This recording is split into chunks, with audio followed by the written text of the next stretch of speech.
Hi, welcome back to Chandu's opinion channel. So ఈరోజు promo 1 promo 2 ఎలా అనిపించింది నీకు?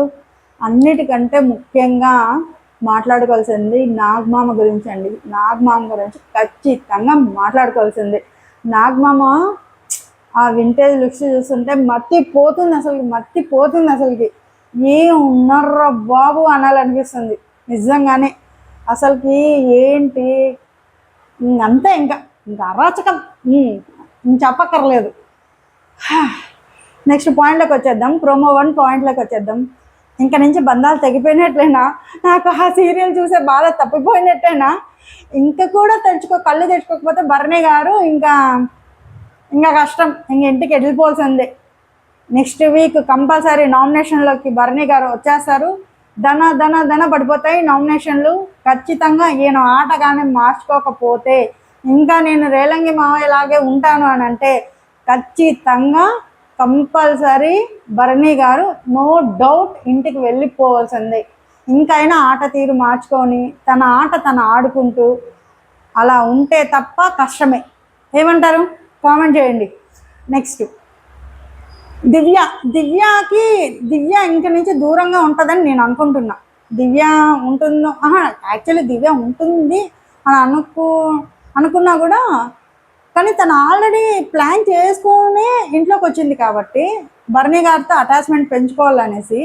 సో తను దూరంగా ఉంటుంది, మ్యాక్సిమం కొంచెం దూరంగా ఉండొచ్చు, ఒకేసారి అవాయిడ్ చేయకన్నా నేను అనుకుంటున్నా.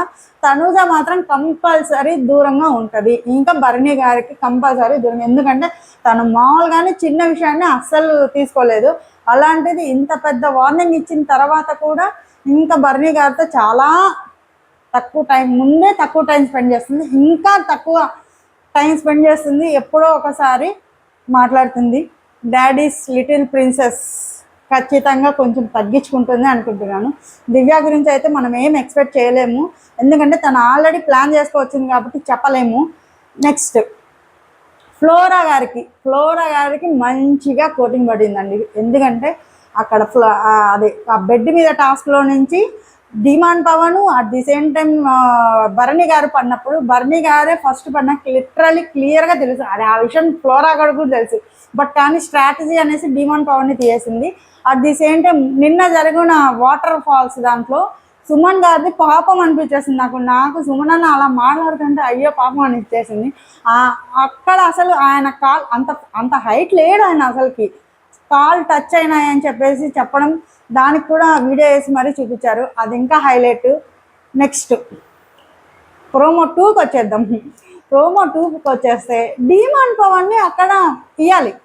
అది ఇండైరెక్ట్ అందరూ ఎందుకు డిమాండ్ పవన్కి ఇవ్వడం అనేసి అని అందరూ అనుకుంటున్నారు. కానీ నా ఒపీనియన్ ప్రకారం ఏంటంటే డిమాండ్ పవన్కి ఆ మాత్రం కొంచెమైనా హింట్ ఇస్తే మరీ ఓవర్ లూప్లో వెళ్ళిపోకుండా రీతితో కొంచెం దూరంగా ఉంటాడు అనే పాయింట్తో నాగమామ అక్కడ చెప్పాడని నేను అనుకుంటున్నా. ఇండైరెక్ట్గా హింట్ ఇచ్చాడు అనేసానని అందరూ డిమాండ్ పవన్ అక్కడ అరవడం అవసరమా అని అంటున్నారు. బట్ కానీ అవసరమే, ఎందుకంటే వాళ్ళిద్దరు బాండింగ్ మరీ ఎక్కువ అయిపోతుంది. సో ఆట ఆడుతున్నారు, బట్ కానీ దానివల్ల రీతి వల్ల డిమాండ్ పవన్ ఆట కొంచెం తగ్గుతుంది.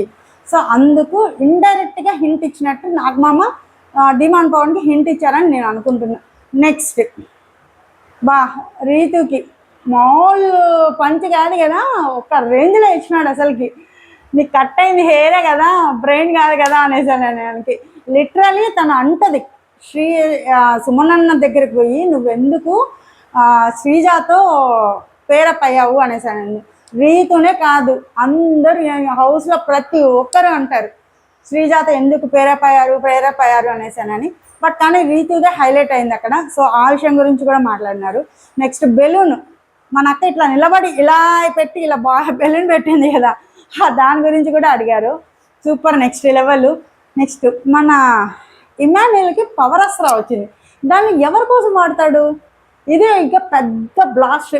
ఒకవేళ షైనీ గారిని తర్వాత రీతుని ఇద్దరిని నుంచోబెట్టి వీళ్ళిద్దరు ఎవరి కోసం వాడతాం అంటే అబ్సల్యూట్లీ కంపల్సరీ తను రీతు కోసమే వాడతాడు. రీతు కోసం వాడినప్పుడు మళ్ళీ డబుల్ ఎలిమినేషన్ కదా. నెక్స్ట్ ఎలిమినేషన్ ఎలా చేస్తారు? ఏమనుకుంటున్నారు? వైల్డ్ కార్డ్స్ వచ్చి నామినేషన్ చేసి పంపించేస్తారా, లేకుంటే ఓటింగ్స్ ద్వారా చేసి పంపించేస్తారా? కానీ మొత్తానికైతే డిమాండ్ పవన్, రీతు, సుమన్ శెట్టి, ఫ్లోరా గారు నలుగురు డేంజర్లోనే ఉన్నారు. బట్ కానీ ఫ్లోరా గారు అయితే 100% ఎలిమినేషన్ జరిగిపోయింది. ఇంకొన్నది ముగ్గురు. సో దాంట్లో రీతు కూడా సేవ్ అయిందని నేను అనుకుంటున్నాను, నా ఒపీనియన్ ప్రకారం. ఒకవేళ పవర్ అసలు యూజ్ చేసి ఇమాన్యుల్ కానీ యూజ్ చేసి రీతిని సేవ్ చేసిందంటే నెక్స్ట్ ఉన్నది ఎవరు? డిమాండ్ పవన్, తర్వాత సుమన్ అన్న. వీళ్ళిద్దరిని నించోపెట్టి వైల్డ్ కార్డ్ ఎంట్రీస్లో మీరు ఎవరినైతే ఇంటి నుంచి పంపించేవాళ్ళనుకుంటున్నారో పంపించేసేయండి అని అంటే అందరూ ప్రతి ఒక్కరు సుమన్ శెట్టి గారికి ఓట్లేసి సుమన్ అన్ని ఇంటికి పంపించేస్తారు. నా గెస్ అది. ఇది ప్యూర్లీ నా గెస్ మాత్రమే, నా ఒపీనియన్ మాత్రమే. సో అందరూ చూస్తున్నారు, గుద్దుతా అట్లే మిమ్మల్ని సీరియస్గానే. నేను అందుకే 2 days నుంచి వీడియోస్ చేయడం మానేశాను. సో ఇవాళ సబ్స్క్రైబర్స్ అయ్యారు కాబట్టి నేను చేస్తున్నాను. సబ్స్క్రైబ్ చేసుకోండి. నేను ఇలాంటివి నా ఒపీనియన్స్ అన్నీ మీ ముందు పెడతాను. మీరు కామెంట్ చేయండి, లైక్ చేయండి, షేర్ చేయండి, సబ్స్క్రిప్షన్ మర్చిపోకండి. Okay, bye.